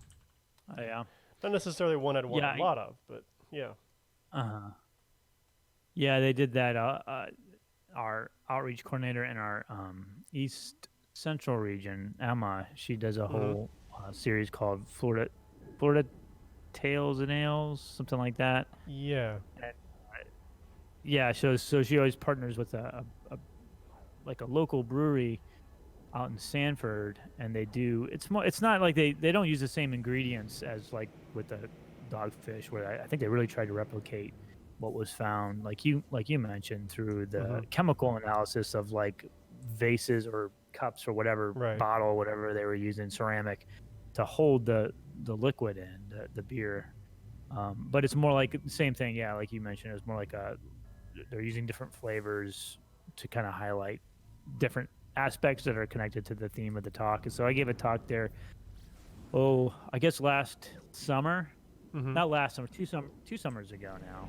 Yeah, it would have to be now. And yeah, although it doesn't feel like it. It feels like it was just last summer. I feel like I didn't really have a summer this year. And but I gave one of my pirate talks there, and they did a really cool one with I think they flavored it with I have to go back and check.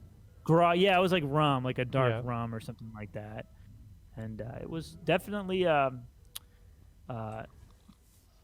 all it took is one to make me feel buzzed. Put it that way. It just took one. It was good. You had it before you gave your talk, I assume. I luckily it was like during, but like halfway through the talk, I realized like, wow, this is. I need to stop sipping on that. This is like 11% alcohol. So I said, well, it's time to maybe put it down and finish it, and then I'll drink the rest of it. Yeah. But it was good. It was a fun time. That's a really cool program. Great idea. Yeah, it is. People seem to really like it. Yeah. Yeah. She always had good turnouts for that. It had some really hardcore regulars too. That's always fun. Yeah. Yeah. One day, I guess that with that program, I didn't realize that they had partnered again to do that. So that's awesome. Because I was wondering, because that's one of the cool things about, of course, like an in-person program is you can actually try the beer there, you know. Right. But I guess if you lived in that region, you could just swing by and pick up a sample or something. Takes just a little bit more coordinating, I guess. There's a local museum here in Tallahassee called, is it just the Tallahassee Museum? Tallahassee Museum, yeah. They've been hosting, at least I don't know if they're still doing it, but over the summer they were hosting talks, and then they were working with a local place to actually do a themed cocktail, which is also kind of fun. Yeah. I mean, people like to, have a good time. Yep. Right? I mean, that's all about having fun, have a good time, learn some stuff. Eat some good food, maybe. Try something new. Yeah, I'll be looking forward to doing some more archaeology on taps or archaeo cafes again someday. Once we can. Looking forward to that. Because we had partnered with a brewery in Pensacola, a couple different ones. We'd never done we'd always talked about doing like a themed beer, but we just never pulled the trigger on it locally. But we've been doing the talks there at breweries for a number of years, and we had actually like starting back in pretty much last December, we had started doing them pretty frequently. You know, I'd done them for years, but usually it's like just kind of every like few months, maybe one here and there. But we were kind of on a roll until COVID hit. And Sure. I think actually the last one we did was on the, you know, I mentioned the Clotilda earlier. We had archaeologist who was actually married to our public archaeologist in Pensacola to come in because he was on the team that located the Clotilda, and so his talk was on Clotilda, which was cool. I think that was like one of the first or second things we did for Archaeology Month this year. Was that, I believe it was like the first or second week of March. So luckily we got to have that before things got shut down. Yeah. That was the last one, so it'll be good to. Yep, we had to do a lot of canceling. It was kind of sad. Yeah. At first, it's kind of like, oh, man, then we don't have to do all this work for Yeah, archaeology. free time for a little bit. I can Right. catch up on some But other things, and then it just kept going. No, it's like busier now than ever before, really. Yeah. In some ways, anyways. Yeah. Shows what we knew. If you only knew. So That's we'll be done with this in a couple months. Right. We'll Nope. get our act together and deal with the problem. Mm-hmm. Not yet. We're getting Now you've depressed me, Mike. there.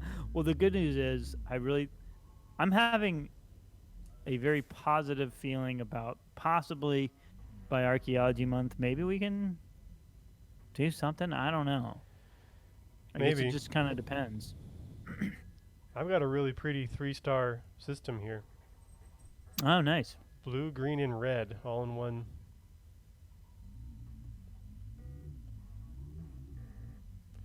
Those are fairly new, I think. Interesting. I'm headed. I don't know. I'm just traveling I'm traveling back actually to the radial now. That's what I think I am. If I hit the right button. It's been 2 weeks. Yeah, lose track Forgot of all how this. everything works.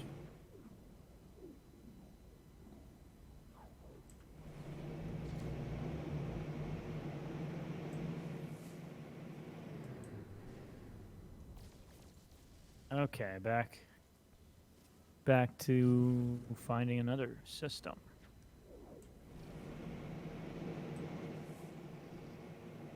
Let's see here. What have you not gone to yet? I think there's still a fair number. Look above. Above. All right. A bit more, maybe. I haven't done very much up there. Okay.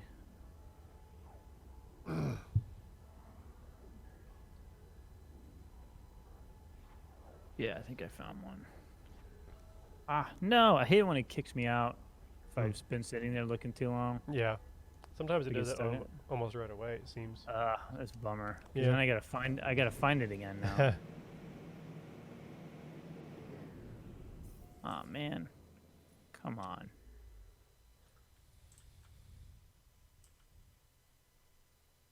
Yeah, it kicked me out.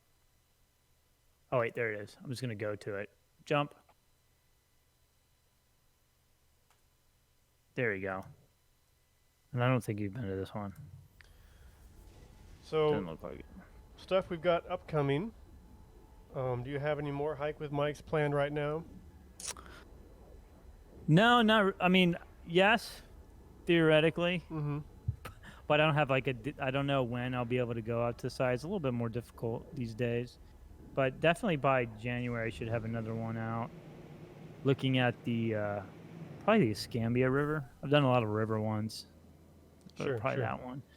And then of course we got the Archaeology arcade on Monday with Rachel, and then I know we will probably. I finally heard back from Ed Gonzalez Tennant, Okay. and we were hoping to maybe do an archaeology cave with him and Dr. Uzi Baram to do another virtual landscape that they had created through doing research, through archaeological research and historical research, like creating these like historic landscapes.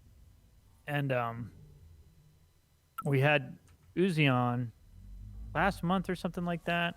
Yep. But yep. there's more virtual landscapes to kind of explore that they've collaborated on, and but it looks like Ed will be probably available in mid-January, so that'll probably, of course, after the break, and then probably the of course the holiday break is coming up Yes, it soon, is. a couple weeks.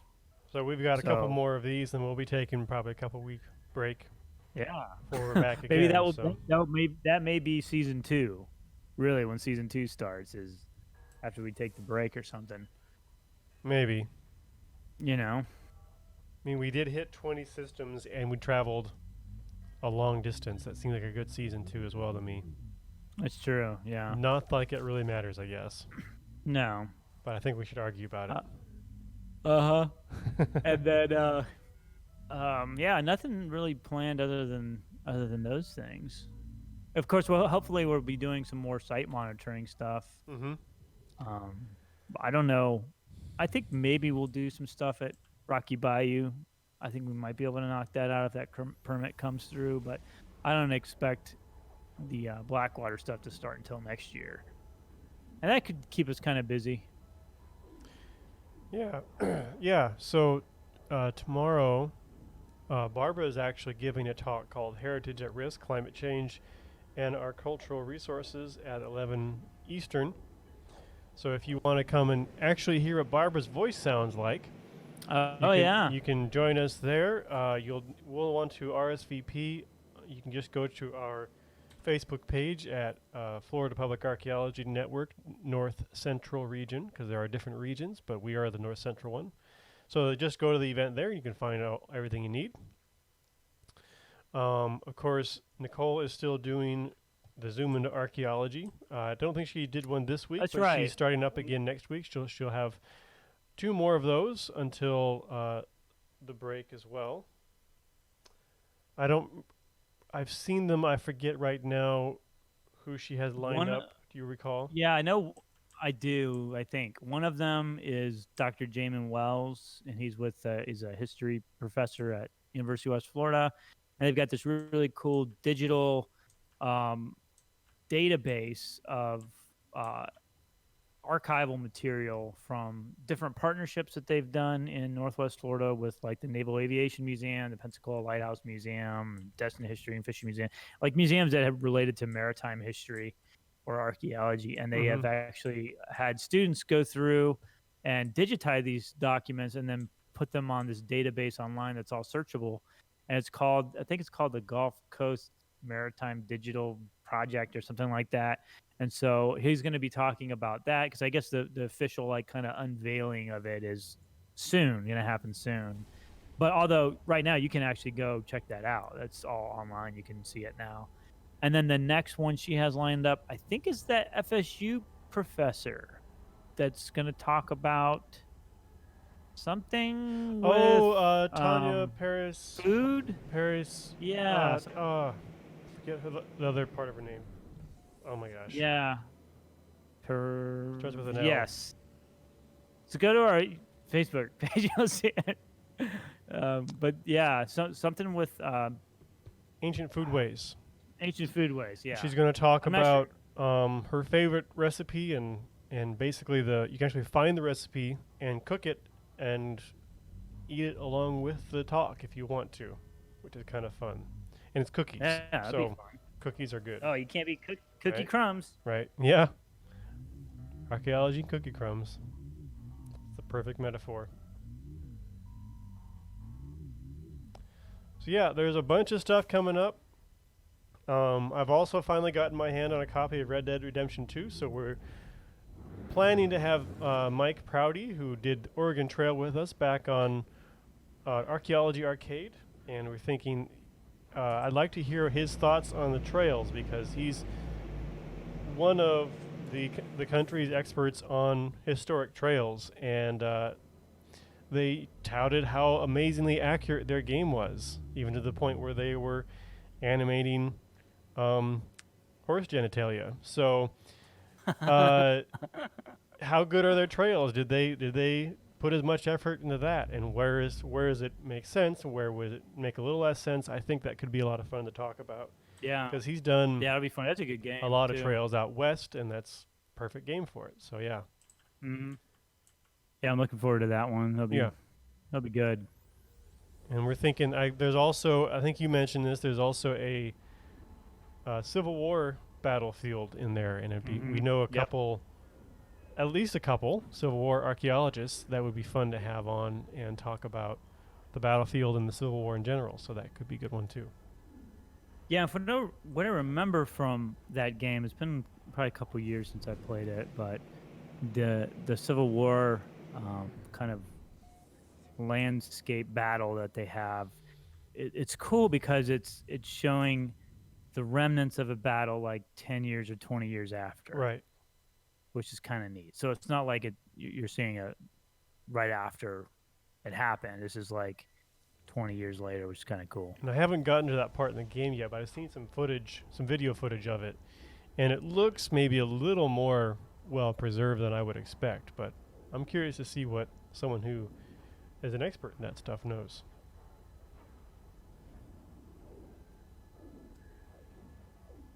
Yeah, I feel like 10, 20 years afterwards, it'd be pretty well overgrown already. But anyway, we'll see. So yeah, lots of stuff coming up. We've got all kinds of things planned, so you can tune in and watch us here on our Twitch channel, or you can find the videos as we upload them onto our YouTube channel. And some of the videos, of course, are never on Twitch, so there's plenty of stuff on YouTube that you have to go there to see. Mm-hmm. And I think I'm gonna finish up this system I'm in now, and we're about ready to call it a day, huh? Seems like a good time. So maybe I'll try to find one more then, because I just came back. Oh wait, maybe I found one. Did you not do this one yet? There's at least a few, I think. Yeah. This one's got a weird name. Infenyaxia? Something like that. Yeah, Red Dead Redemption that'll be a fun one to play. Yeah, we'll see what else too. The few years I spent doing archaeology out in like Colorado, there were mines and mills everywhere, and I think there's going to be some ruins of those things as well. So that could be fun to talk about. There are definitely like mines from what I remember, in that. Not that we walk into the mines, but there's lots of structures outside of the mine that we can record and everything. Yeah, don't go into the mines, folks. Very dangerous. Unless it's like a tour, like a mine tour. If you want to see how dangerous cave archaeology is, watch our streams with Tomb Raider, because she's always getting cave-ins and she's always in there, stuck and crushed by rocks. She miraculously survives it. Well, eventually, after a few tries sometimes. I feel like was it Pikes Peak, Colorado? I feel like they have a mine you can go into, but maybe I have that wrong. Well, I mean, some of them are stabilized and and everything. But yeah, when we found one, we very much did not go inside. That was a big no-no. You got to sign a lot of paperwork for that one. Yep. Oh, and we're looking forward to the release of The Dig on Netflix. Have you looked into that at all? I have not. You mentioned it. Do you know anything about it? It's set in 1930s or 40s, and it is an archaeologist who uncovers a Viking burial in England. Oh, is this like real? Is like based on something that really happened? Based on real. Yeah, based on real. There is a book. Haven't read the book or anything. I think Barbara has. Is this Sutton Hoo? Is that what it's about? I have no idea. Well, I guess that the Sutton Hoo barrows, I think, was Anglo-Saxon, but I mean, they were basically kind of like Vikings that came over to Yeah, England. maybe that's what it was. Yeah, Sutton Hoo is amazing. Yeah. If it's what it is. There's years ago, I went to the British Museum, and they have all that stuff on display there, and it's Mhm. just incredible. Yeah. So Cool. Well, that's We're So it's definitely not. gonna So it's watch not that. like a. So it's like a serious movie. It's not like it's. I think it's a serious movie. Yeah. Okay. Cool. But Yeah. I feel like Barbara said it's about Sutton Hoo. Oh, cool. Yeah. And I feel like there's going to be a lot of meme opportunities for us here. So I'm going to Mhm. be taking notes as we watch it because I think there could be some fun ones. Yeah. So how's your last system coming along? I'm just about done, and I've not. Although this is kind of an interesting name, but I've basically not found any sign of player activity, and I think I just finished doing my last planet here. Okay. So I'm gonna go ahead and put none on there. Well, that None. calls us. That's our survey for the day. So thanks for joining us, everybody. You can find us on Florida Public Archaeology Network, on YouTube, on the internet in general. We have a nice website. We are also all over Facebook and other social media as well. So just be sure to look us up there. There's lots of content on archaeology in Florida in general, or archaeology just worldwide, because that's all fascinating to us. So thanks, and we'll see you again next week. See you.